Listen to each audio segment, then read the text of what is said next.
A very warm and pleasant good evening wherever you may be. Welcome to Calculus. I had to channel a little bit about the greatest broadcaster of all time, Vince Scully. Hopefully you've heard him in your lifetime. If not, you should look into him. But anyways, today we're talking about derivatives, but looking at it through the mindset of tables. And so our focus in this third lesson of Unit 2 is understanding what it means for a function to be differentiable at a point versus not being differentiable, and then looking at tables to estimate derivatives. So with that said, let's go and take a look at an example of estimating derivatives. Remember, the idea of a derivative at a point is basically the slope of the tangent line. Another way of looking at that is the instantaneous rate of change. And so if I look at this example, it says Bear Creek drops more than 770 feet over one stretch of 3.24 miles. By reading a contour map, one can estimate the elevation at various distances downriver from the start of the kayaking route. So notice the variables that we're using to represent these values. We can estimate the elevation, which is y, so y represents the elevation, at various distances x downriver. So when x equals 0, that means we are 0 miles downriver. When x equals 5, we are 5 miles downriver, and so on. So here's a table that gives us the distance downriver and the river's elevation. Now, one thing you may not be comfortable with is the idea of a sideways table. For some reason, this always gets students a little bit when they first see it. And so what we want to recognize is what is the input variable and what's the output. What's the independent variable, what's the dependent variable. So we can see that in our expression here we said x represents the distance downriver. So x, the distance downriver, is going to be our independent variable, our input values, and then the river's elevation will be our output. So you can see that our top is the x values and the bottom is the y values. This causes confusion for students because when they're thinking about slope, they're thinking change in y over change in x, so the top thing must be y and the bottom thing must be x. That's true in a slope, but when we're talking about a table, that doesn't make any sense, right? You have to make sure that you understand what the input values are and what the output values are. So just be careful with that as you go along. So let's go and take a look at a question that might arise from this. It says, using your calculator, plot the data points. Now, I'm not gonna spend a lot of time doing that. Can you determine an exact derivative at a point? Well, I'm going to kind of just give a rough idea of what this graph might look like. Now, my scale may be totally off, and using your calculator, you can get more accurate results. You can plot points on your calculator, but I don't want to spend the time doing that. So this represents the distance downriver. This represents the elevation. So at 0 distance downriver, we are at an elevation of 1577. So that's our initial elevation. Then we have some points, and these are not equal distance apart, so forgive me if this doesn't look exactly right, but you can get the idea. 1.3. And so at 0.56, we are 1512. Okay, 1512. And at 0.92, we are at 1448, so we're actually down here more. Okay, 1448. And then at 1.19, we're at 1384, so maybe we're something right here, 1384. And then the last one is 1319. Again, this is not drawn to scale at all, so forgive me on that. But the idea is that we have a river, and as we go downstream, as we go further and further downstream, our elevation should drop.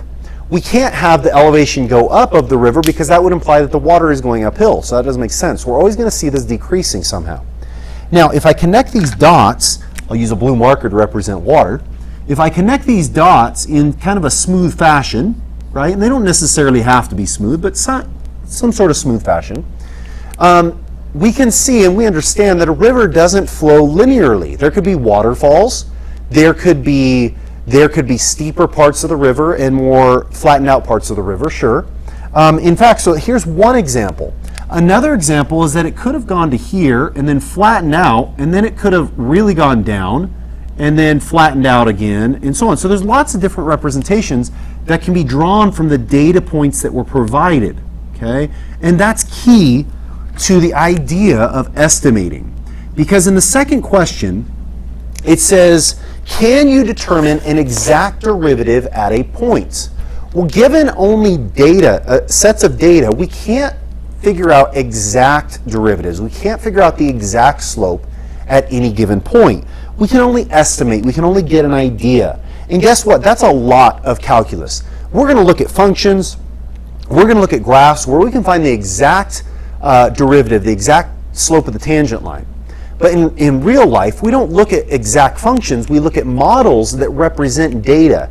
And sometimes we just look at the data itself. So we'd be looking at a set of data here that we're trying to interpret. We will never know the exact answers, but we can get pretty darn close the more data we have, okay? All right, how can we estimate the derivative? Well, again, remember, derivative means slope.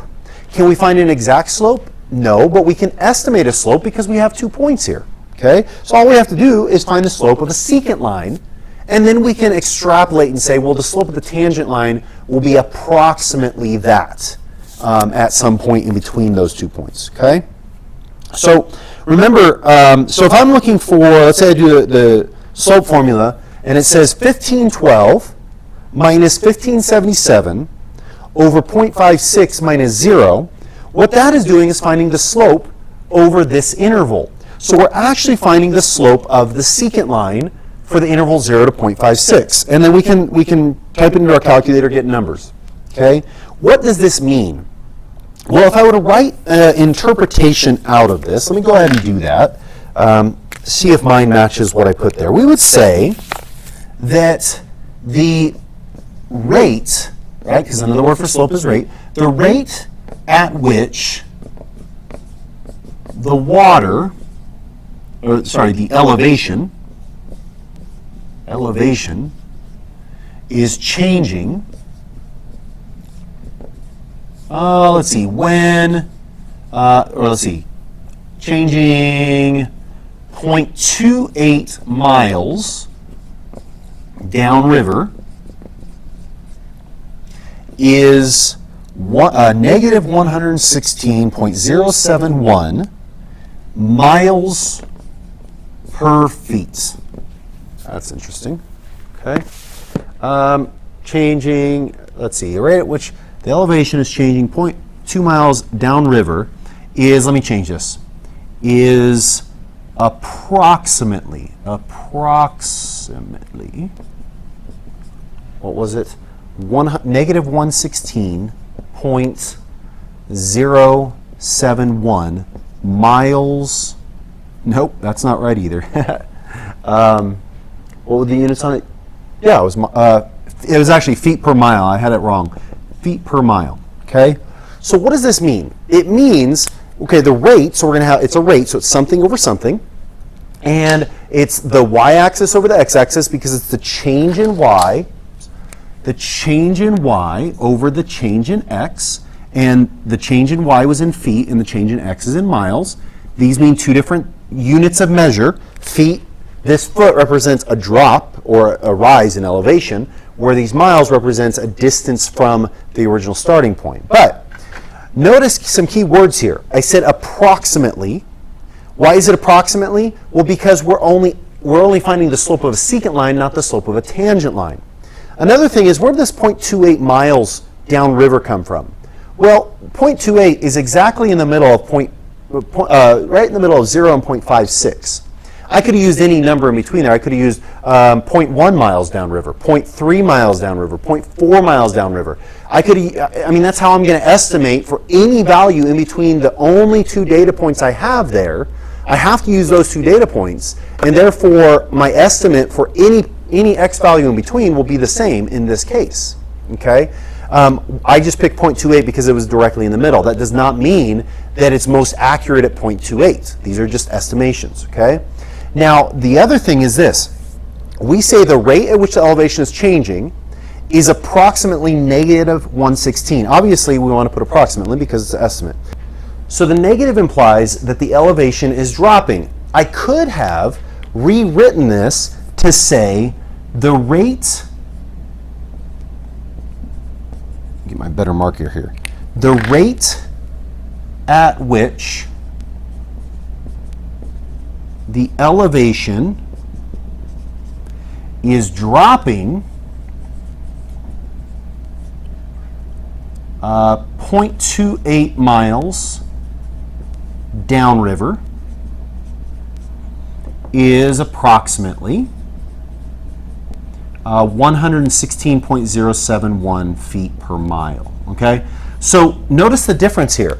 Because I have a sign here, I wasn't specific on the direction. Okay, if you are specific on the direction and you have a sign, then you're kind of doing a double negative. You see, if I would have said the rate at which the elevation is dropping is approximately negative 116, so it's dropping at a negative rate, that actually implies that it's rising. So the language which you use is very important. The reason I have drop, or the reason I could put dropping here, is because the negative is implied. The negative in our answer is implied by the word dropping. The elevation is dropping at an approximate rate of 116 feet per mile. It's going down at that average rate or approximate rate. Here we didn't imply direction, so we need to include the sign to imply direction. Okay. Now let's go ahead and take a look at. I guess I walk through this a little bit. Find the midpoint of the x values.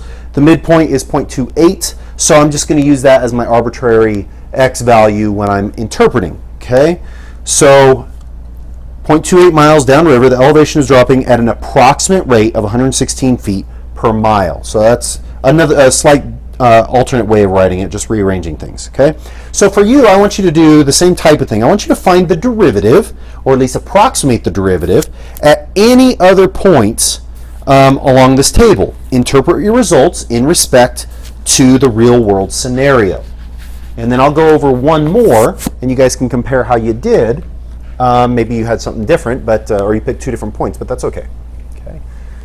All right. So I'm going to use this point here and this point. So let's go ahead and figure that out. That's going to be 1384 minus 1448 all over 1.19 minus 0.92. And I'm doing this off the top, so I'm going to need a calculator here. Excuse me.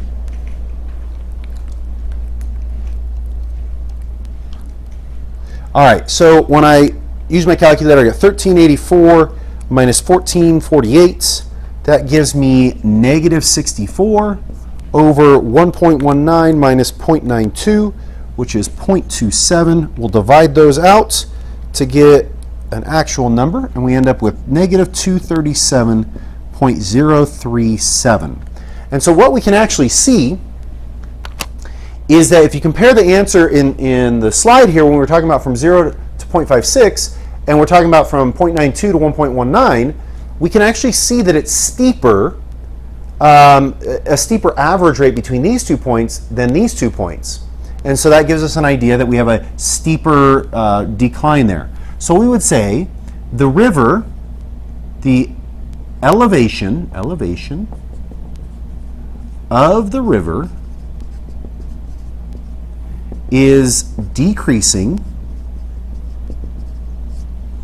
at an approximate rate of, now since I put decreasing, I don't have to put the negative sign there, of 237.037, and that would be feet per mile, when, or comma, we'd say something like, how about 1 mile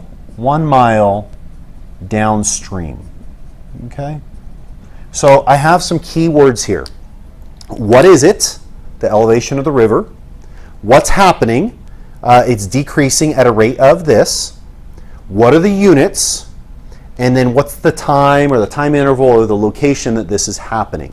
Okay? So you're always looking for those key components. What it is, what's the meaning, what's the interpretation, what's the value, what's the units, and then where it's located, or over what interval is it happening. Why did I pick 1 mile? Well, because 1 is between 0.92 and 1.19. Again, I could use any that I want. Another key word, and I think I emphasize this, is approximate. We have to have the word approximate when we're talking about tables because we don't know what's actually happening at these points. Okay?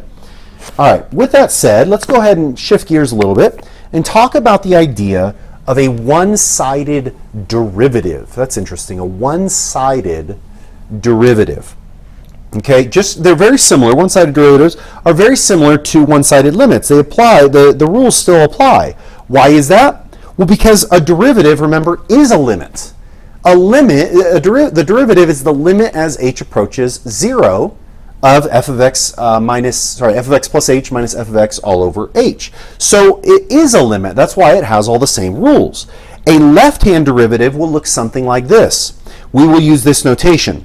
We're going to say the left-hand derivative, so we put a little minus sign as a subscript. F prime from the left of x is equal to the limit as h approaches 0 from the left of our difference quotient. Okay? So if I want the derivative from the left, then I need to take the limit from the left. And so essentially what's happening is, let's say I've got this graph here, and I want to know, the derivative at this point. Well, if I want to know the derivative at this point, so that means I want to know the slope of the tangent line at this point. If I am approaching it so that this is my x value, right? And I'm looking at I'll call this a, f prime of a from the left, then what that implies is I'm taking my second point, and we could say a plus h here, a plus h, but notice that h is negative. In this case, the length is negative. H is a negative length. Okay? Then I take this point and I move it further and further to the right until it gets infinitely close there. So we're saying the limit as h approaches 0 from the left. So as h gets smaller, and the distance between these gets smaller and smaller and smaller, but we're essentially saying that since h is negative, we're approaching it from the left.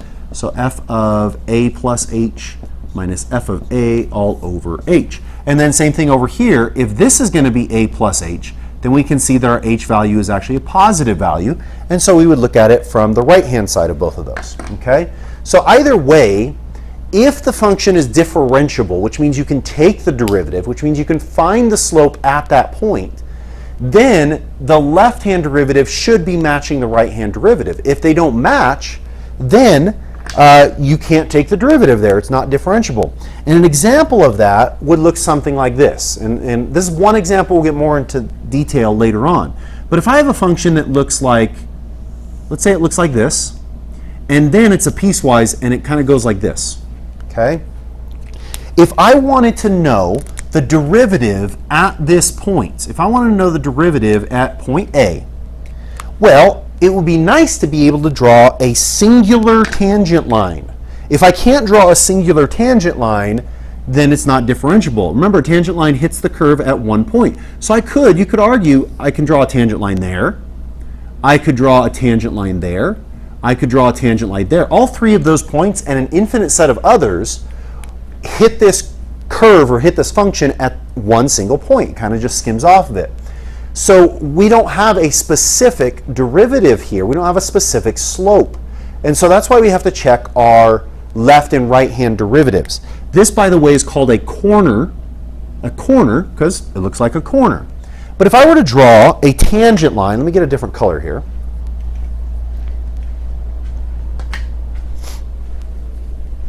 If I were to draw a tangent line where my tangent line was being approached from the left, so if I draw a secant line like this, and then I move that point closer, and move that point closer, you can kind of see, and this isn't exact, but you can kind of see that the tangent line, if I'm approaching it from the left, is going to be a horizontal tangent line.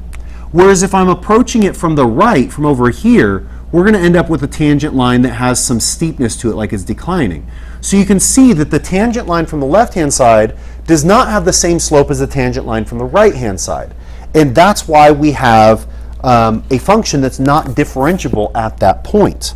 Okay, so right-hand derivative is going to look the same. The right-hand side, we're going to put a plus sign under f prime, and then we're taking the limit as h approaches 0 from the right.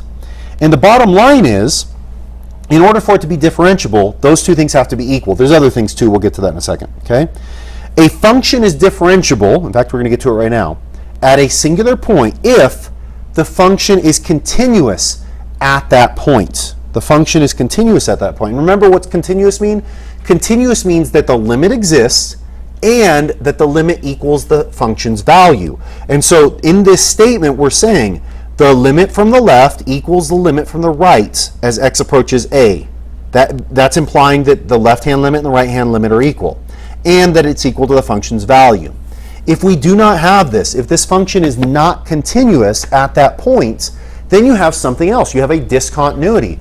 In fact, if you have a function that might look like this, right? And we draw the tangent line there, and then maybe we have this part of the function that might look like this, and we draw the tangent line there, it looks like the slope from the left has the same as the slope from the right. And so we could say, well, the derivatives are the same, therefore it's differentiable. No. It's not differentiable because it's not a continuous function, okay? So that's not going to work there. So the function has to be continuous. The function has to be continuous. The second thing is that the left-hand derivative has to match or has to equal the right-hand derivative. And so we can see that f prime of x from the left, or f prime of a from the left, has to equal f prime of a from the right. And so, and the last thing is, and this is going to seem kind of silly to even say this, but there's a reason for it, the derivative must exist. So in order for the derivative to exist, the function must be continuous at that point. The left and right-hand derivatives must be the same, and the derivative has to exist. In order for a derivative to exist, it must exist. I know, it sounds weird, but here's what it means. Remember, another way of looking at this is if the derivative is infinity, remember when we get infinity, we also say does not exist when it comes to limits. Do the same thing here. If the derivative is infinity, then we say it does not exist. Here's an example of that. If I have a graph that looks like this, and we've seen graphs like this, if I take this point, for example, and I say find the derivative. Well, if I look at the left-hand side, it's getting steeper and steeper and steeper and steeper until the tangent line becomes vertical. And then if I look at it from the right-hand side, we can see that the tangent line is vertical. Well, what is the slope of the tangent line? The slope of the tangent line, we would say the slope of the tangent line is infinity in this case. It's infinity, it's vertical, versus a horizontal slope. Remember, horizontal slope, the slope is 0. The horizontal line has a slope of 0. A vertical line has a slope of infinity, right? You go up infinitely before you go over 1, right? So when you're done going up, then you can move over 1, but you'll never stop going up, essentially, okay? So this is actually called a vertical tangent, and even though we have some sort of an agreeable answer here in terms that it's infinity from both sides, because it's infinity, we say the slope does not exist, or the derivative does not exist, therefore this function isn't differentiable at that point. We'll get into more details about the different types of non-differentiability later, but those are the three things you kind of have to check as you go through. So let's go ahead and take a look at an example of this. We have f of x equals x squared for x is less than or equal to 0, and 2x for x is greater than 0. So that's f of x here. And the question is f differentiable at x equals 0? So f differentiable when x equals 0? That's the big question. Here's the bottom line, guys. If a function is smooth at a point and it doesn't go vertical, then it's differentiable. As long as it's smooth, then it's differentiable. Okay? Now, how do we check this? Well, we got to check for continuity. So we're going to check to see what our limit as x approaches 0 from the left of the function is. Okay, not the derivatives, just to see what the limit is. So let's go ahead and do that. From the left, we're going to plug in 0, so that's going to be 0 squared, which is 0. Now we'll check our limit from the right. Okay, so we're going to use the bottom one, so that's going to be 2 times 0, which is 0. So now we can see that the limit as x approaches 0 exists, and it is 0. The next thing we have to check is the value of the function. So f of 0, we're going to use the top function. That'd be 0 squared, which is 0. So we can conclude that f is continuous when x equals 0, since limit as x approaches 0 from the left of f of x equals the limit as x approaches 0 from the right of f of x equals f of 0. So it's continuous. That's check number 1, right? In order for a function to be differentiable, it must be continuous. The next thing is that we have to check to see what the left and right hand derivatives are. So if I look at the left hand derivative, remember the left hand derivative, so we'd say f prime of 0 from the left is equal to the limit as h approaches 0 from the left of f of x plus h. So in this case, I'm going to put, we're looking at 0, right? We're going to put 0 plus h from the left squared minus 0 squared all over h from the left, okay? So there's that. And then we can simplify that. That becomes the limit as h approaches 0 from the left. If I simplify all this, I end up with h squared. That's all 0, all over h. That simplifies the h's factor. So we're left with the limit as h approaches 0 from the left of h. And then plugging in 0 there, we get 0. So f prime of 0 from the left is 0. Okay? Now we check the right-hand limit. The right-hand derivative. F prime of 0 from the right equals the limit as h approaches 0 from the right of, we're going to be using f of x plus h, but we're going to be using this guy because we're approaching it from the right. Okay? So that's going to end up being 2 times 0 plus h from the right minus 2 times 0 all over h. This simplifies to the limit as h approaches 0 from the right of 2h, that all goes away, over h, and then that can simplify to just 2. So now we have our right-hand derivative. So our left-hand derivative is 0, our right-hand derivative is 2. Because those don't match, we would say that f prime of 0 does not exist since f prime of 0 from the left does not match f prime of 0 from the right. And so that's our justification for why it's not differentiable. But you got to go through the routine. You got to check for continuity. Then you got to check the left and right hand derivatives to see if they're the same. And then if they are the same and they're infinity or negative infinity, then we have to say it does not exist either because the derivative does not exist at that point. Okay? So that's the analytical way of going about it. Let's go ahead and take a look at the graphical way. We know that this is a parabola, and we're only looking at the left-hand side of that parabola. We know that this is a line, and we're only looking at the right-hand side of the y-axis for that. We can see as we graph these carefully that the y-intercept is 0, the y-intercept is 0 here, so they actually do touch each other, so they are continuous. So this function is continuous when x equals 0. We can see the left-hand limit is 0, and the right-hand limit is 0. They are both approaching the y value of 0, the y value of 0. Now, we can see then f of 0 is 0. That's kind of the analytic way of doing it. F is continuous at x equals 0.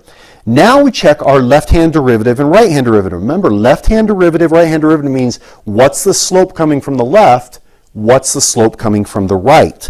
And so if I'm looking for the slope coming from the left, if I were to draw a tangent line, you'd have to imagine this parabola continuing on. If I were to draw the tangent line of this parabola at 0, we would get a horizontal tangent line there. We get that horizontal line. So what's the slope of that horizontal line? It's 0. Now if I look at the slope from the right-hand side, well, that's a line. What's the slope of that line? It's 2. So the right-hand derivative is 2. And so we can see as a result of that the left-hand derivative does not match the right-hand derivative. They're not equal, and therefore we say it's not differentiable at that point. Okay? Now, just keep in mind, right, we didn't even have to do all this work right here for the right-hand derivative. Notice we got the right-hand derivative as 2. but it was a line. So what's the slope of a line? It's the m value. So if you see a line and I say, hey, what's the derivative of that line? Just look at the slope. That's the derivative of that line. It's the same everywhere. Okay? All right. Let's go ahead and take a look at, this is just the analytical way of doing it. So I check my left-hand limit. I got 0. I check my right-hand limit. I got 0. I check my function's value. I got 0. And then, so now it's continuous at that point. Now I check my left-hand derivative. And here I didn't plug in 0. I just figured out the derivative function, which we've talked about in the past.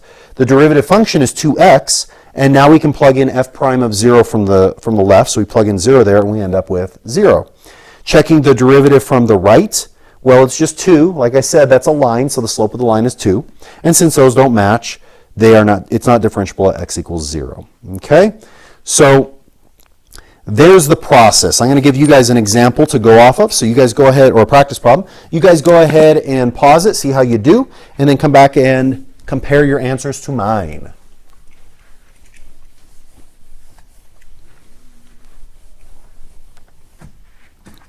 All right, for this problem, we've got g of x, and we are given that g of x is equal to x squared minus 4 for x is less than 1, and 2x plus 1 for x is greater than or equal to 1. So this is g of x here. Okay, first question, is the function continuous at x equals 1? Well, let's find out. To find out if it's continuous, we have to take the limit as x approaches 1 from the left of g of x. And we're going to plug in to that top one there. So that'll be 1 squared minus 4, which is negative 3. The limit as x approaches 1 from the right of g of x. So we're going to use this bottom one. So that's going to be 2 times 1 plus 1, which is 3. And so we can see that we could say that g is not continuous when x equals 1, since the limit as x approaches 1 from the left of g of x is not equal to the limit as x approaches 1 from the right of g of x. So that's our answer to question number 1. Okay, we're checking that. We didn't even have to check to see what the function's value is because the limits don't match, right? Did I do this right? Negative 3, 3, that looks good to me. Okay, now number 2 says determine the left and right hand derivatives. Okay, let's go ahead and do that.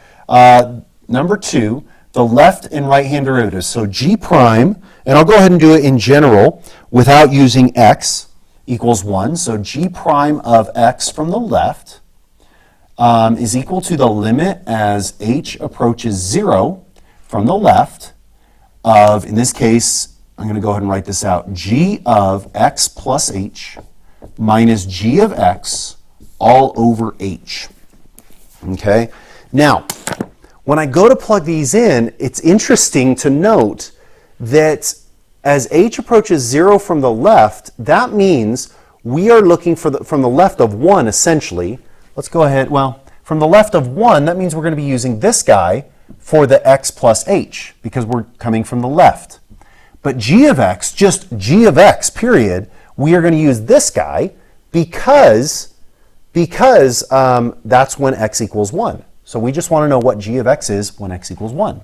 So if I were to replace this with 1, this would say 1, this would say 1, right? So then the limit as h approaches 0 from the left, that means if h is approaching 0 from the left, h is negative. If h is negative, that means we're picking a value that's to the left of g of 1, because 1 plus a negative is a little bit less than 1. So we're going to be using that top one there. So that's going to say 1 plus h squared minus 4. So that is our g of 1 plus h. Now minus g of 1, well, g of 1 is using this guy because that's what it's equal to. So that would be 2 times 1 plus 1. Put those in brackets, all over h. And then we go ahead and simplify that from here. Limit as h approaches 0 from the left. That's going to be 1 plus 2h plus h squared minus 4. And then that's 2, 3. That's going to be minus 3 there, all over h. 1, uh-oh, something's wrong. What's wrong? I did something wrong, I believe, because those don't cancel out. Those need to cancel out. What did I do wrong? Minus 4, 2x plus 1, yeah. Oh, you know why they don't cancel out? Because these are two different functions. We're using two different functions to deal with this. And so, as I plug in 0 here, that's right. As I plug in, well, let me go ahead and simplify this a little bit. The limit as h approaches 0 from the left would be 2h plus h squared, let's see, minus 6 all over h. Notice there's nothing to cancel out. In fact, we don't get an indeterminate form here. When I plug in 0, I got 0, 0, negative 6, and 0. So 0 from the left, I should probably do this. 2 times 0 from the left plus 0 from the left squared minus 6 all over 0 from the left. Well, 2 times 0 from the left, that's 0, but it's a positive times a negative, so it's 0 from the left. 0 from the left squared, or negative 0 squared, is still going to be a positive, so we can just put plus 0 minus 6 all over 0 from the left. Okay, whatever that means. The bottom line, it's going to be negative 6 over 0 from the left. So we have a negative over a negative, which is a positive, and when we divide by 0, we end up with infinity. Okay? So right there, we know it's not differentiable because the derivative is infinity. We know it's not differentiable because the function is not continuous. So we don't really, to answer question number 3, we don't need to go any further. We didn't need to do all this to answer question 3. But the last part was, what is g prime for number 2? It says, what is g prime of 1 from the right? Well, that's simple enough because we're going to be using this guy. The slope there is 2. So we have our two answers there and there. Okay? Now, why is it not differentiable? The first step and the best way to explain it, it's not differentiable at x equals 1 because the function is not continuous at x equals 1. But I do want to emphasize something here so you guys can see it graphically. We know that g prime of 1 from the left was infinity. Okay? Let's go ahead and graph this and see what it looks like. X squared minus 4, we're going down 4, putting a point. And we have something that looks like this, and we're going all the way to 1. Okay. And then that's going to be an open circle. The 2x plus 1, we're going to go up 1, and then we'll have a slope of 2, but it cuts off at 1, so we're going to put a closed circle there. Okay. So the question is, where did this infinity come from? I can see that the right-hand slope is 2. I can see that that's a constant 2. That's a line. I can see that they're not continuous. The left-hand limit is negative 3, and the right-hand limit is positive 3. So I know why they're not continuous. But why is the derivative infinity from the left? Well, because we're using this point as the point we're trying to find the slope of the tangent line to. And we are moving our other point closer and closer from the left, And so as I get closer and closer and closer to the x value of 1, as I move this point closer and closer and closer, see, imagine drawing a tangent line, or drawing the secant line, that secant line. Now move it closer, that. Now move it closer, that. You can see it's getting steeper. As I move it closer and closer and closer, I end up seeing that this point is essentially right underneath that point, making a vertical line, which gives us a positive infinity. That's kind of where that came from. Now my notes here kind of contradict that a little bit. Because these notes were created in my first year of teaching calculus, and I've kind of learned and grown from that. It says that g prime from the left is 2, and that's because I used this function for both the x plus h and the g of x plus h and the g of x. But the bottom line is, even though those were the same the way I wrote it here, it wasn't continuous, so it wasn't differentiable to start with. Okay? If you have any questions on this, please reach out to me, because I know that can be a little confusing. All right, here's your exit problem. The table below shows the distance that Bob is from his house at different times, where t represents time in hours, and d of t is the distance in miles. So d represents how far he is in miles from his house. He gets in his car, he leaves his house, he comes back and forth or whatnot. So he can go to Walmart, and then, he could be driving back home, and he could realize halfway back home, oh, I forgot something at Walmart. And so he turns around and he goes back to Walmart, and he picks that stuff up again, and then he goes back home. So you can see that the distance between home and him and his home can change. So the scenario I just gave you is, he's at home. Now, granted, the data won't necessarily match this, so ignore that. But But he's at home, and he starts driving to Walmart. So he's getting further and further and further away from his house. Remember this? This is time, and this axis is distance from his house. And so as he drives away from his house, he increases. Okay, so, and then he realizes, he gets to Walmart, and he sits there for a little while. Over time, he gets back in his car, and he starts driving home. He gets halfway home, and he realizes, oops, I forgot something. So he turns around, and he goes back to Walmart. And he goes back inside, and he sits for a little while. His car sits, and then he comes back home, and he starts driving home, and there he's back at home, right? The x-axis represents 0 distance from home. So you can see that, and in fact, you might say, well, can you go negative? Yeah, in a way, depending on the context, it would just mean that you're on the other side of your house. So maybe this is your house, and this is Walmart, and then over here is, you know, I don't know, Baker's or something, and you want to go get something to eat there. Well, how far are you from your house? You're negative, because we define that as negative. But in this case, we're just talking about distance, and since distance can't be negative, we're not going to deal with the negative or below the x-axis. Anyways, it says to estimate d prime of 5,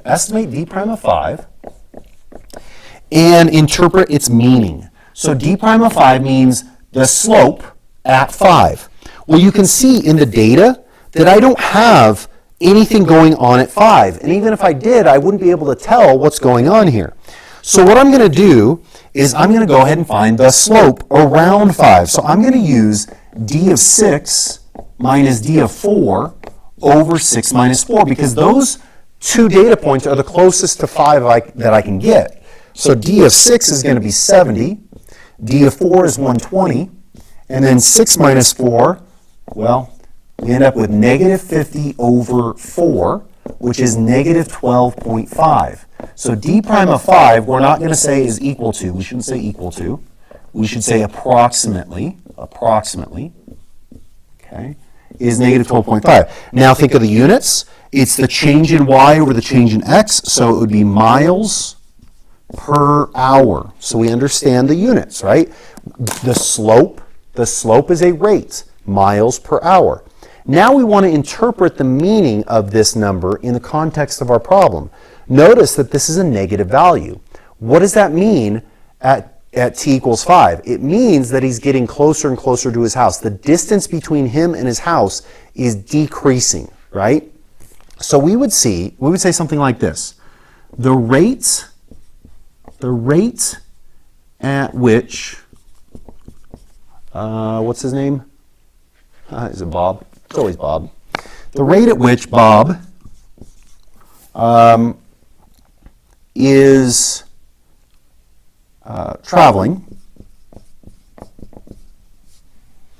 when t equals 5 hours, okay, is approximately negative 12.5 miles per hour.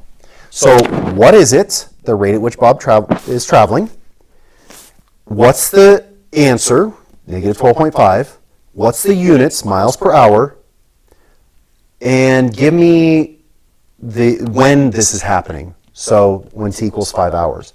Another way of saying this is saying, I'm not going to write it out, but another way of saying this is, you could say, Bob is getting closer to his house by an approximate rate of 12.5 miles per hour when t equals 5 hours. Okay? And he's getting closer to his house because that distance is decreasing, implying the negative. So I didn't have to say the negative when I say he's getting closer to his house. All right, that wraps up this lesson. Let me double check to make sure I'm right here. And, oh, what the heck? No, I'm not right. What the heck did I do? 6 minus, oh, all right, glad I checked that. 6 minus 4 is 2, and that would be negative 25, negative 25. And so that's going to be negative 25 there. Whoops. You know, basic arithmetic skills go out the window when you start learning high-level math. That's just a thing. Okay, so here's another way of saying that. At t equals 5 hours, Bob is moving toward his house at an approximate rate of 25 miles per hour. All right, that wraps up this lesson. If you guys have any questions, please comment below or reach out to me and I will help you out. Otherwise, I hope that this is being helpful. I hope that you really are appreciating the value of calculus and the whole mathematics and the whole concepts around it. It's a bummer that we're learning through video. I know it can be beneficial in a lot of ways, and I know for some it's really beneficial because this is maybe all you have. But it is different than being in the classroom. And the lights went out, so the video is over. I'll talk to you later.